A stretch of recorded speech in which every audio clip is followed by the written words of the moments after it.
요즘 한국에서 평창 동계 올림픽이 열리고 있죠. 그래서 세계의 많은 관심이 지금 한국으로 쏠리고 있습니다.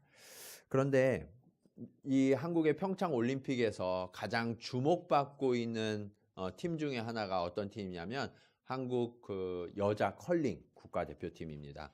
이 컬링 국가대표팀이 좀 유명해진 이유 중에 한 가지가 무엇이냐면 5명이 한 팀인데 그 5명이 다 김씨예요. 그러다 보니까 외국 사람들이 다 놀라는 거예요. 왜 팀의 이름이 다 김씨로 시작되냐고, 김이냐고. 그래서 그들을 돌려 세워서 다 김 이렇게 써 있는 사진이 이렇게 화제가 되기도 했었습니다. 그리고 또 한 가지 화제가 된 것 중에 하나는 5명인데 그 중에 1명 후보 선수를 빼고는 나머지 4명이 경북 의성 출신이에요. 그래서 경북 의성에서 어떻게 이들이 컬링 국가대표가 함께 탄생하게 되었나, 그 일화가 여러 곳에 소개되고 있는데, 경북 의성에 우리나라 그 컬링 전용 경기장이 처음으로 생겼다고 그래요. 그래서 컬링 전용 경기장이 생겼으니까 그곳을 활용해야 되잖아요. 그래서 이 중고등학교에 컬링 할 사람 하고서 칠판에다 써놨다고 그래요. 그러니까 그 중에 한 학생이 자기 이름을 그 밑에다 썼대요. 그러면서 친구를 데려갔고, 그리고 그 친구 2사람 중에 1명의 동생이 심부름 왔다가 야 너도 해 그래가지고 거기 걸려가지고 컬링을 시작하고, 또 그 친구랑 함께해서 이 4명이 함께 컬링을 하면서 컬링의 국가대표가 되었다고 합니다. 처음에 우리나라는 이 컬링의 불모지거든요. 그러다 보니까 컬링이 무엇인지, 또 어떻게 하는 것인지 사람들이 잘 몰랐거든요. 그래서 한국이 이렇게 컬링을 잘할지 몰랐다고 그래요. 근데 이 4명이 놀라운 힘을 발휘하기 시작합니다. 어렸을 때부터 서로 눈빛만 봐도 너무나 잘 아는 사이잖아요. 그리고 어떻게 호흡을 맞춰야 하는지, 또 어느 쪽으로 공을 보내야 하는지를 서로가 가르쳐주고 인도하는 대로 마음이 너무나 잘 맞아서 컬링 공을 굴리고, 그러는 동안에 세계의 유수한 팀들을 다 물리치고 지금 이 시간에 결승전이 진행되고 있다고 합니다. 그런데 이미 언론들은요, 그 결승전에서 우승을 하든 우승을 하지 않든 상관없이 이번 그 올림픽에서 가장 주목해야 될 팀, 그리고 가장 수혜를 얻는 팀은 바로 한국 국가대표 컬링팀이 될 거다라고 이야기하고 있습니다. 오늘 본문에 보면 그 서로가 서로를 세워주면서 발전해 갔던 아주 중요한 인물들이 등장합니다.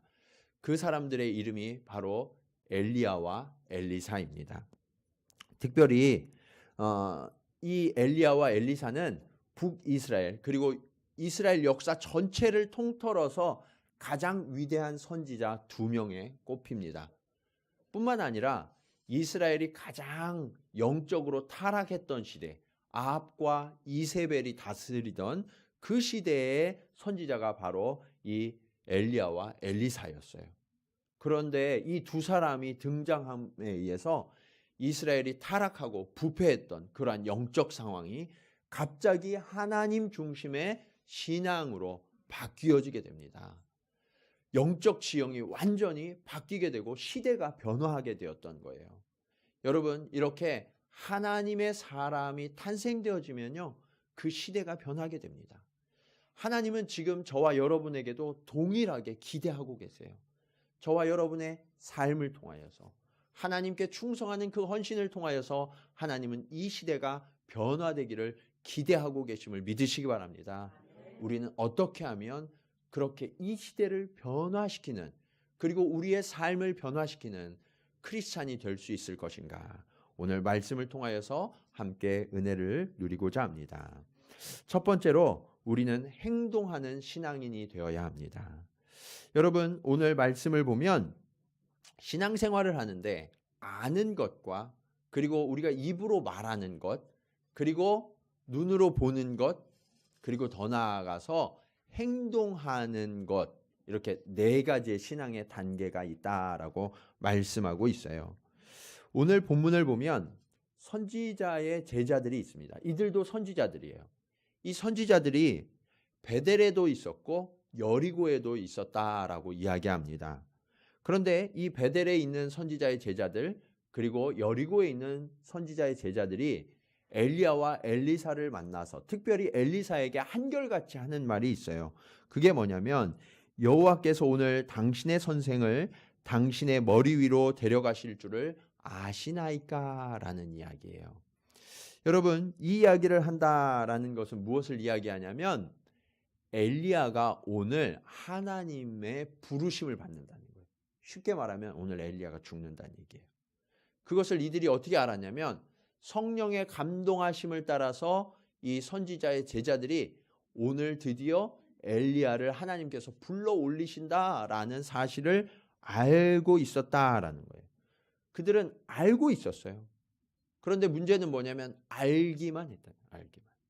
그리고 그들 중에 어떤 이들은 확신에 차서 전할 줄도 알았어요. 우리가 살펴본 것처럼 오늘 여호와께서 당신의 선생을 당신의 머리 위로 올리워 가실 줄을 아시나이까? 라고 말하죠. 그들은 확신에 차서 말할 줄도 아는 선지자들이었어요. 사실 우리가 아는 것보다 전한다라는 것은 한 단계 더 업그레이드 된 것을 이야기합니다. 여러분 살아오시면서 복음을 전해보신 적이 있으신가요? 누군가에게 예수 그리스도를 전해보신 적이 있냐고요.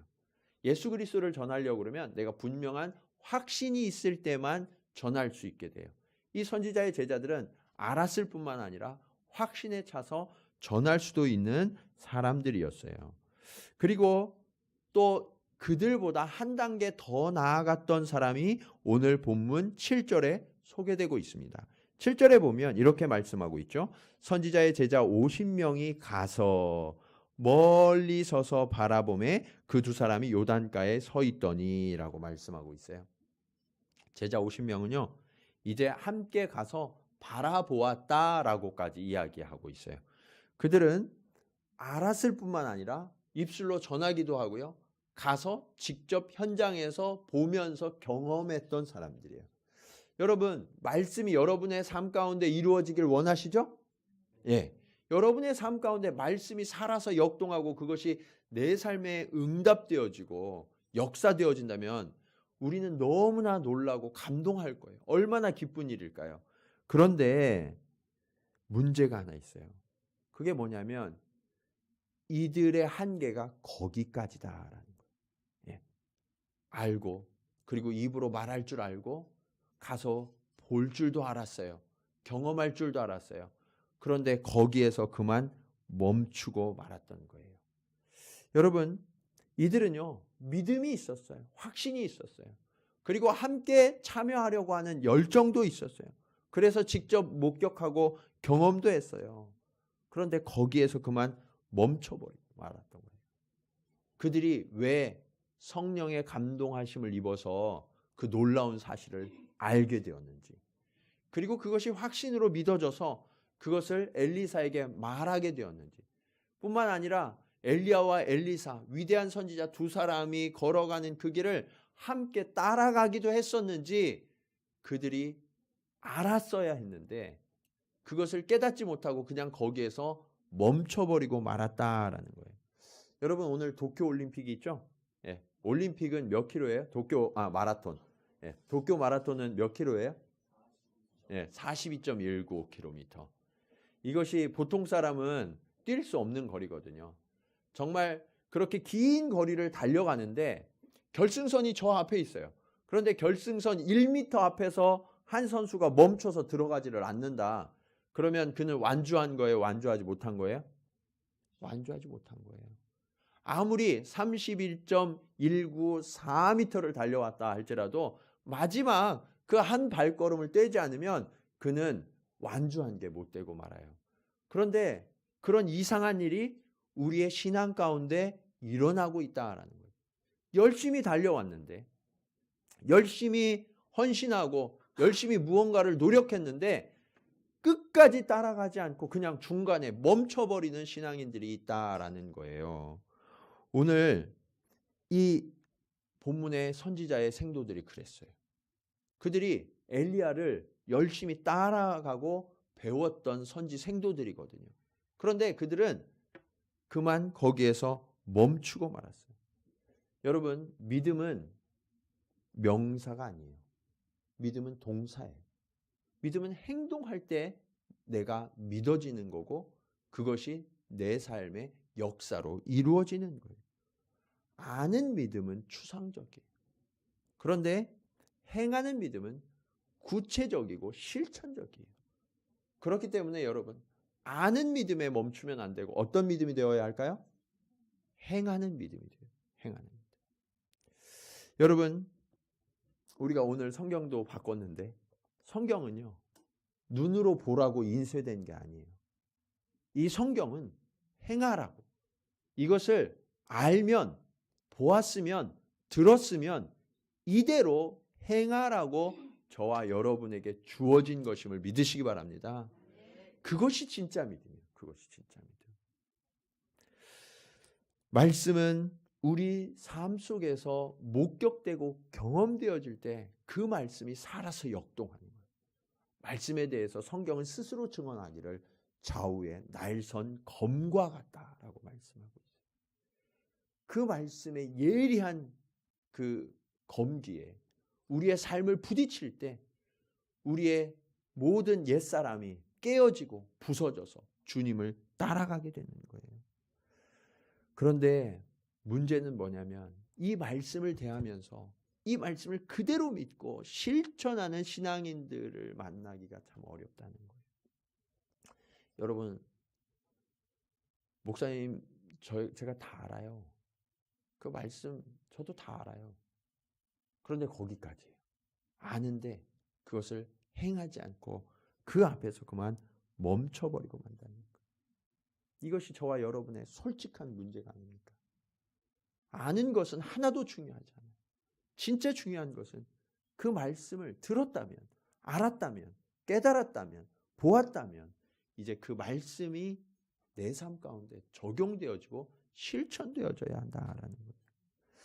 여러분, 그것이 바로 말씀이 육신이 되어 우리 가운데 오신 이유예요. 주님이 우리 가운데 살아서 움직이셨고 함께 하셨고 우리를 구원하셨잖아요. 이제 그 말씀이 우리 삶 가운데 동일하게 살아나야 돼요. 그 부활신앙이 우리 삶 속에서 역동하지 않으면 우리는 죽은 신앙이에요. 신앙은 몸으로 말하는 것입니다. 입술로 말하는 게 아니에요. 여러분의 삶으로 증명되어져야 돼요. 저는 우리 동경지구촌교회가 그리고 우리 교회에 속한 모든 성도들이 이 말씀을 행하고 실천하는 주님의 참된 제자가 되기를 주님의 이름으로 간절히 축원합니다. 두 번째로 우리가 그 행하는 신앙을 가졌는데 그랬다 할지라도 우리가 주의해야 할 것이 있다라고 말씀하고 있어요. 그게 뭐냐면 멈추지 않는 신앙인이 되어야 된다는 거예요. 오늘 엘리야는 엘리사에게 두 번이나 권면합니다. 뭐라고 이야기하냐면 너는 여기 머물라라고 이야기해요. 너는 여기 머물라. 그래서 이제 다른 제자들도 멈추고 말았어요. 더 이상 따라가지 않습니다. 신앙인을 위협하는 가장 큰 유혹이 무엇이냐면 이제 그만해도 된다. 이만하면 됐어. 충분하지 뭐. 내가 이 정도면 많이 알았고 많이 섬겼고 많이 헌신했지 하는 유혹이에요. 그 유혹에 넘어지게 되면 우리는 만족하고 안주하게 돼요. 그런데 여러분 기억하셔야 돼요. 만족하고 안주하는 신앙은 죽은 신앙입니다. 신앙은 매일매일 살아 움직이는 거예요. 여러분 어제 식사 많이 하셨다고 오늘 식사 안 하시는 분 계세요? 네? 그런 분은 없으시더라고요. 네. 한 끼 정도는 굶는 분 봤어요. 어제 너무 많이 먹어서 오늘 좀 소화가 안 돼서 한 끼 정도는. 근데 점심도 굶고 저녁도 굶고 그 다음 날도 굶고 한 달씩 굶고 이런 분은 본 적이 없어요. 네. 그런데 문제는 뭐냐면 신앙의 열심은 이제 그만해도 된다라고 그러면서 한 달을 멈추고 1년을 멈추고 10년을 멈추는 분들이 많더라라는 얘기죠. 멈추면 안 된다는 거예요. 그것이 신앙인을 위협하는 가장 큰 유혹이에요. 다른 제자들이 엘리사에게 계속해서 이야기합니다. 여호와께서 오늘 당신의 선생을 당신의 머리 위로 데려가실 것을 아시나이까? 라고 계속해서 물었던 그 이유가 뭔지 아세요? 그건 뭐냐면 우리는 멈췄는데 왜 당신은 안 멈춰? 이 얘기예요. 우리는 이제 그만 갈 건데 당신은 왜 계속 가? 이 얘기예요. 여러분, 내가 무언가를 이제 그만하고 싶어요. 내가 이제 좀 멈추고 싶어. 그런데 다른 사람이 계속 간다고 그러면 우리 마음이 어때요? 뭔가 불편해요. 저 사람도 안 갔으면 좋겠는데. 나랑 같이 여기 멈췄으면 좋겠는데 하는 마음이 있는 거예요. 그러다 보니까 자꾸 그를 못 가게 막아요. 그래서 당신의 선생 이제 오늘이 마지막인데 거기 끝까지 갈 필요가 있을까? 무덤까지 우리가 함께 갈 이유는 없잖아. 라고 지금 계속해서 엘리사를 말리고 있는 거예요. 그들은 어떤 생각을 했냐면 오늘이 마지막 날이기 때문에 엘리야에게는 더 이상 배울 것이 없다라고 생각했던 거예요. 영적 교만이 그들에게 있었던. 그동안 많이 배웠지. 수십 년간 배웠으면 됐지. 더 이상 그에게서 무엇을 배울 게 있겠어? 라고 스스로 그쳐버린 거예요. 여러분, 그러한 사람들이 많다는 거예요. 그들은 베델에 멈췄고 여리고에 멈췄고 요단 강가에서 그만 멈추고 말았어요. 뿐만 아니라 그들에게 또 한 가지 문제점이 있는데 그것은 바로 영적 게으름이에요. 영적 교만만 있었던 게 아니라 영적 게으름이 있었어요. 요단강을 건너면 광야가 시작돼요. 그곳에서 걸어가는 그 길이 결코 쉬운 길이 아닐 거예요. 더군다나 스승이 그 길을 지금 왜 가고 있냐면 하나님이 불러 올리시려고 이제 마지막 죽음의 길을 가는 거예요. 그 길이 별로 그렇게 좋은 길이 아니에요. 어쩌면 두려운 길이 될 수도 있어요. 그래서 그들은 그 길까지는 가고 싶지 않은 거예요. 그냥 여기에 멈추고 싶은 거예요. 영적 게으름이 그들을 멈추게 하고 있었던 거예요. 여러분, 지금 여러분의 상태는 어떻습니까? 지금 여러분의 상태는 계속해서 열심을 내어서 달려가고 있습니까? 아니면 그만 멈추려고 하십니까? 혹시 여러분이 멈추려고 한다면 여러분은 왜 멈추려고 하십니까? 왜 더 이상 열심을 내지 않습니까? 왜 이 정도면 됐다고 스스로 판단하고 계십니까? 저와 여러분의 길은 아직 끝나지 않았습니다. 주님이 됐다라고 말씀하실 때까지는 우리는 끝난 게 아니에요. 다른 사람들이 멈췄을 수도 있어요. 끊임없이 이제 그만하면 됐어. 그 정도면 괜찮아 라고 여러분들을 주저앉히려 할지 몰라요. 그런데 우리는 그 소리에 엘리사처럼 반응할 수 있어야 돼요. 엘리사는 그들이 유혹하는 그 소리에 귀를 기울이는 것이 아니라 전혀 뜻밖의 이야기를 합니다. 그것이 이렇게 기록되어 있어요. 나도 아노니 너희는 잠잠하라. 어떻게 하라고요? 잠잠하라. 요즘 좀 이렇게 거친 표현으로 쓰면 닥치고 있어 이런 얘기죠. 잠잠하라는 거예요. 잠잠하라는 거예요. 우리를 끌어내리고 우리를 주저앉히려고 하는 그런 부정적인 소리들, 그런 유혹의 소리들, 이것을 더 이상 내게 말하지 말라라고 단호히 거절하고 있는 거예요. 여러분 혹시 여러분 주변에 그 정도면 됐지, 이제 좀 그만해도 되지 않아? 그 정도까지 열심을 낼 필요가 있어? 라고 말씀하시는 분이 계시면 어떻게 이야기해야 할까요? 잠잠하라, 잠잠하라.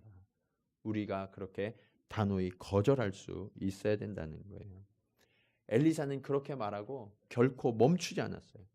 뿐만 아니라 스승에게까지 이제 여기 머물러 있어 라고 말하는 스승에게까지 이렇게 이야기합니다. 여호와께서 살아계심과 당신의 영혼이 살아계심을 두고 맹세하노니 내가 당신을 떠나지 아니하겠나이다. 아주 결연한 고백을 드리고 있어요. 그는 엘리야를 따라서 요단강을 건넜고 광야를 지나서 끝까지 엘리야를 따라갑니다. 엘리사에게는 다른 선지자들이 갖지 못했던 특별한 비전과 소망이 있었어요. 그것은 무엇이냐면 하나님께서 엘리야를 통하여서 자신을 부르셨는데 그 부르심의 영광, 능력이 아직 자신에게 다 입혀지지 않았다는 거예요. 하나님이 이제 엘리야의 시대를 끝내면 자신의 시대를 시작하게 하실 건데 그 사명을 다 감당하기 위하여서는 조금 더 내가 충만해져야 하고 하나님의 능력을 덧입어야 한다고 그는 겸손하게 하나님 앞에 고백하고 스승 앞에 고백하고 있었던 거예요. 그래서 그는 하나님, 나에게 더 큰 하나님의 능력을 덧입혀 주십시오. 그리고 하나님의 길을, 하나님이 명령하신 그 사명을 내가 끝까지 감당할 수 있도록 하나님 나를 붙들어 주세요 하면서 엘리야를 끝까지 따라갔던 거예요. 여러분, 이 땅에 하나님의 부르심을 받는 사람들은 참 많이 있습니다. 그런데 정말 중요한 사람은 어떤 사람이냐면 그 부르심에 끝까지 충성하는 사람이에요. 딱 한 번 충성하는 사람이 아니라 끝까지 충성하는 사람이 되어야 한다고요. 하나님은 저와 여러분을 그렇게 충성하기를 원하세요. 여러분, 맡은 자에게 구할 것은 무엇이라고요? 충성이라고요. 이 센스죠, 이런 거는. 예. 자, 다시 한번 해보겠습니다. 맡은 자에게 구할 것은 무엇이라고요? 충성이. 다른 것을 하나님이 요구하시지 않아요. 지혜가 없으면 하나님은 지혜를 주실 수 있어요. 능력이 없으면 능력을 주실 수 있어요.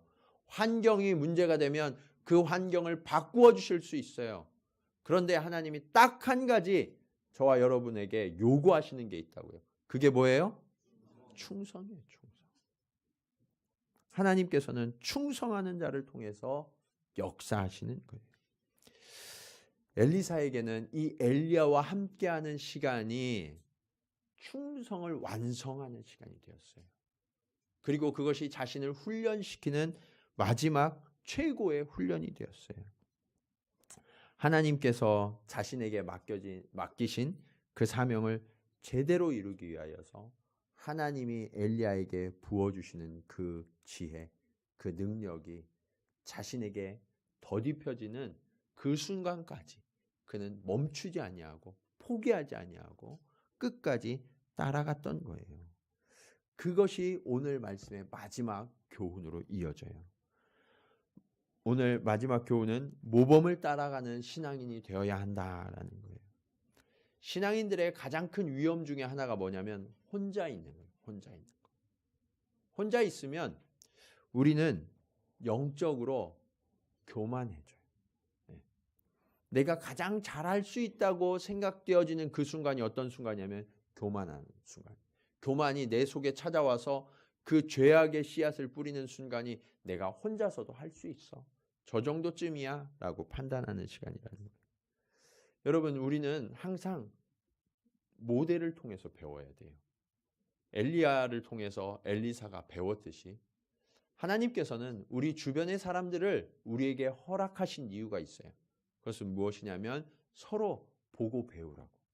서로 가르쳐주고 서로 이끌어주고 그 앞에 겸손하게 배워야 한다라고 하나님께서 명령하시는 현장이 우리 주변의 현장이에요. 모델을 따라갈 때 유익이 있거든요. 어떤 유익이 있느냐? 그의 삶을 들여다보면서 어떻게 하는 것인지를 직접 목격하게 돼요. 글로 배우는 것과 눈으로 보는 것은 엄청난 차이가 있죠. 예. 그래서 우리말에도 백문이 불여일견이다라는 이야기가 있잖아요. 그의 모습을 보면서 어떻게 할 때 잘할 수 있는지, 또 어떻게 할 때 우리가 실패하지 않거나 돌아가지 않을 수 있는지를 배우게 돼요. 뿐만 아니라 그의 모습을 보면서 정확하게 어디에서 출발해야 하는지 하는 것들을 알게 돼요. 더 좋은 건요, 출발점을 더 높이 설 수 있어요. 엘리야와 엘리사의 차이점은 뭐냐면 엘리사가 엘리야보다 2배의 능력을 가진 그러한 선지자였거든요. 스승보다 제자가 훨씬 더 뛰어나서 2배의 능력을 행했던 선지자였어요. 그런데 그렇게 할 수 있었던 이유가 뭐냐면 이 엘리야를 통하여서 엘리사가 출발점이 달랐던 거예요. 이미 그는 엘리야의 능력 위에 서서 출발하는 그런 훌륭한 출발을 할 수 있었던 거예요. 그렇기 때문에 우리는 항상 모델을 통해서 배우고자 하는 겸손함이 우리 가운데 있어야 돼요. 그리고 우리가 누구를 통해서 배울 것인지 그것을 하나님 앞에 간구하면서 배우고자 하는 노력을 멈추면 안 되는 거예요. 근데 여러분, 엘리사가 어디서 배웠냐면 바로 옆에서 배웠죠. 스승님 늘 따라다니면서 바로 옆에서 배웠어요. 우리의 삶을 변화시키고 또 우리를 회복시키는 영적인 능력은요, 어떤 특별한 현장, 어떤 부흥 집회, 어떤 큰 능력이 나타나는 그런 분, 그들을 찾아가서 이루어지는 게 아니에요. 어느 때 그런 능력이 나타나냐면 내 삶의 현장에서 함께하게 해주시는 분들, 그런 분들과 더불어 살아가면서 서로 말씀으로 권면하고 일으켜주는 그러한 우리의 삶의 자리에서 이러한 변화와 치유가 진짜로 일어난다는 거예요. 부흥 집회 가는데 거기에서는 능력을 받고 은혜를 입은 것 같은데 삶의 현장으로 돌아오면 내 삶의 현장은 그대로잖아요. 그러니까 우리는 낙심하고 오히려 실망하게 돼요. 근데 함께 삶을 살아가는 그 현장에서 그 삶을 바꾸어가는 우리의 이웃, 우리의 형제, 우리의 가족의 모습을 보게 되면 그 삶을 나도 바꾸어가는 모델을 발견하고 따라가면서 회복이 일어나고 치유가 일어나는 거예요. 변화가 가능해지는 거예요. 멀리서 배우는 게 아니라는 거예요. 가까이에서 배울 수 있어야 돼요. 여러분, 엘리사가 잘한 게 딱 한 가지예요. 그게 뭐냐면 멈추지 않았다는 거예요. 끝까지 함께 했다는 거예요. 여러분, 이제 저와 여러분 주변에 함께하게 하신 분들이 있으시죠? 네. 그분들을 우리가 새로운 눈으로 바라볼 수 있어야 돼요. 우리 옆에 계신 분들 한번 이렇게 좀 쳐다보겠습니다. 한번 누가 계신지 이렇게 좀 쳐다보시고 그분들과 이렇게 인사하겠습니다. 이제 보니 저의 영적 스승이셨군요. 이렇게. 다른 사람이 아니에요. 하나님이 다 계획하셔서 여러분들을 만나게 해주신 거예요. 그리고 그 안에서 우리가 영적 모델을 세우고 따라가라고 주님은 촉구하고 계세요. 지금 여러분이 걸어가는 그 걸음은요, 누군가가 항상 목격하고 있는 걸음이에요. 그렇기 때문에 여러분의 걸음을 제대로 걸어가야 돼요. 올바로, 거룩하게 걸어가야 되는 거예요. 나는 깨닫지 못하지만 다른 사람들은 항상 나를 쳐다보고 있거든요. 그리고 내가 걸어가는 그 삶의 그 여정을 누군가는 그대로 따라오고 있어요. 그래서 내가 좋은 신앙의 모델이 되어줘야 돼요. 여러분, 엘리야는요, 엘리사에게 하나님의 능력이 어떻게 역사하는지를 직접 보여준 사람이었어요. 그래서 계속해서 따라오는 이 엘리사에게 마지막 선물을 한 가지 주고 싶었어요. 올라가기 전에 이렇게 이야기합니다. 내가 내게 무엇 해주기를 원하느냐라고 이야기했을 때 엘리야가 깜짝 놀란 그러한 고백을 듣게 돼요. 그게 뭐냐면 당신의 성령이 하시는 역사가 갑절이나 내게 있게 하소서. 그때 엘리야가 뭐라고 이야기해요? 내게 어려운 것을 구하는도다. 네. 엘리야가요 이렇게 이야기한 적이 없어요. 엘리야는요 아무리 많은 그 850대 1로 싸우면서도 두려워하거나 이게 어려운 거구나 이런 생각을 한 적이 없는 사람이라니까요. 근데 마지막 순간에 갑자기 이 어린 제자가 갑절이나 능력이 있게 하소서 하는 이 고백을 듣고 나가 떨어진 거예요. 깜짝 놀래고 말았던 거예요. 야, 이렇게 어려운 일을 구하는가? 처음으로 그가 놀란 거예요. 근데 그는 놀랐지만 하나님은 놀라지 않으셨음을 믿으시기 바랍니다. 하나님은 놀라지 않으셨어요. 하나님은 이미 준비하고 계셨어요. 엘리야가 이렇게 대답합니다. 내가 올리워가는 것을 보기만 하면 그러면 네가 구한 그것이 이루어지리라. 이루어졌어요? 이루어지지 않았어요? 이루어졌죠. 어떻게 그런 일이 가능했을까요? 함께 동행했기 때문에 그런 거예요. 함께 동행했기 때문에. 우리가 함께 바라본 말씀 중에 엘리야가 요단강을 건너는 장면이 있었어요. 엘리야가 요단강을 건널 때 어떻게 건넜어요? 겉옷을 벗어가지고 이리저리로 막 치는 거예요. 네. 그러니까 어떻게 됐어요? 요단강이 갈라졌어요. 그리고 마른 땅으로 건너갔어요. 그리고 엘리야가 하늘로 올라갔죠. 홀로 남았어요. 이제 어떻게 하지? 요단강이 너무나 깊고 세차게 흐르고 있거든요. 그때 엘리사가 엘리야의 겉옷을 그대로 들고 엘리야의 하나님을 부르면서 엘리야가 했던 그대로 했어요. 그러니까 어떻게 됐어요? 요단강이 갈라졌어요. 여러분, 신앙의 모델을 따라가는 방법은요, 모방하는 거예요. 모방. 내 옆에 계신 집사님, 내 옆에 계신 성도님, 그분들의 삶을 한번 흉내내 보시기 바랍니다. 그분들이 정말 하나님을 따라가려고 하는 열심, 그들이 하나님께 간구하는 그 기도, 하나님을 뜨겁게 찬양하는 그 찬양, 그것을 여러분들도 그대로 흉내내서 한번 해보세요. 그러면 그분이 경험한 그 하나님의 은혜, 그 기적, 그 놀라운 축복이 여러분의 삶 가운데도 동일하게 일어나게 됨을 믿으시기 바랍니다. 신앙은요, 따라가는 거예요. 따라가는 거. 신앙은 절대로 그냥 머리로 하는 게 아니라 눈으로 보고 따라가는 거예요.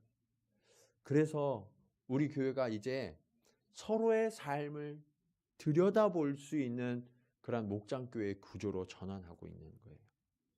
그 삶을 보고 배우면서 저와 여러분의 삶도 동일한 하나님의 축복과 은혜를 누리는 그러한 현장으로 바뀌게 됨을 믿으시기 바랍니다. 하나님께서 그러한 현장으로 저와 여러분을 이끌어 가고 계십니다.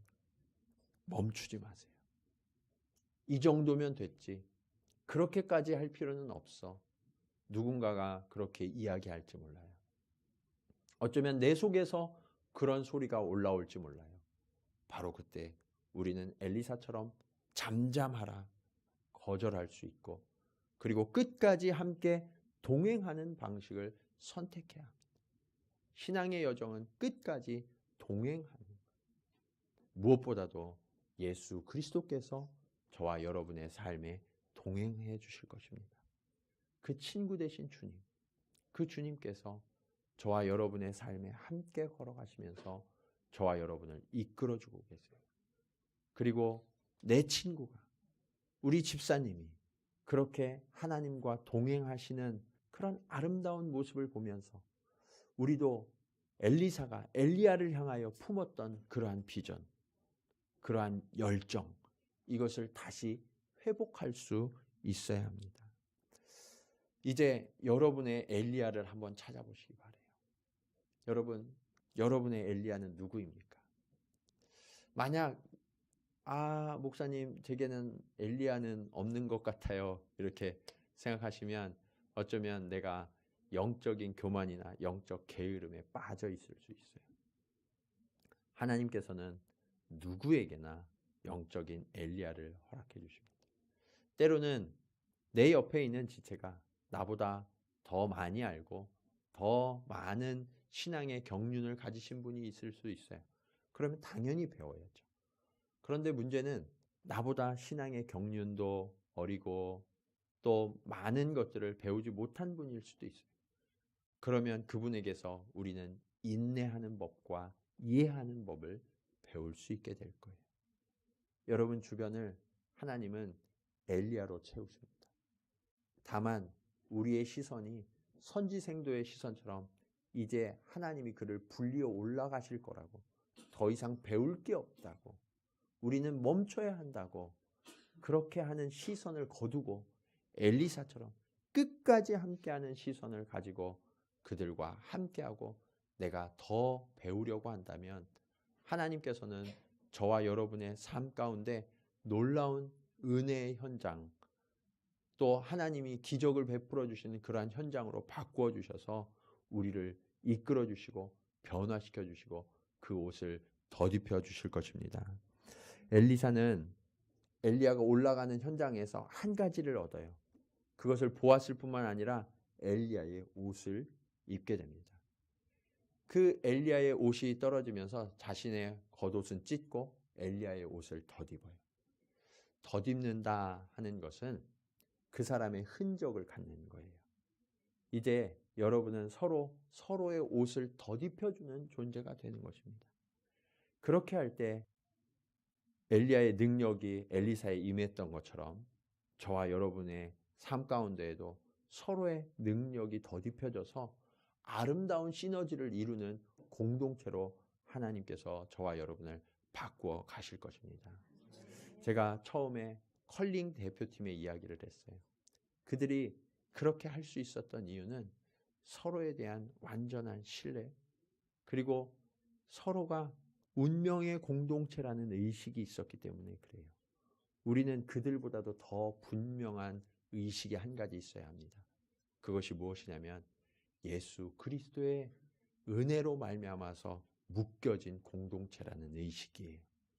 이것을 가지고 그 사람을 신뢰하는 것보다 그 주님을 신뢰하여서 우리가 함께 한다면 우리의 능력 되시는 그 주님께서 저와 여러분의 삶 가운데도 개입하여 주셔서 이 시대의 엘리야와 엘리사가 되어서 여러분의 삶의 자리를 바꾸고 우리가 살아가는 그 시대를 바꾸는 하나님의 사람으로 일으켜 주실 줄로 믿습니다. 그러한 걸음을 끝까지 걸어가시는 저와 여러분이 되시기를 주님의 이름으로 간절히 축원합니다. 기도하시겠습니다.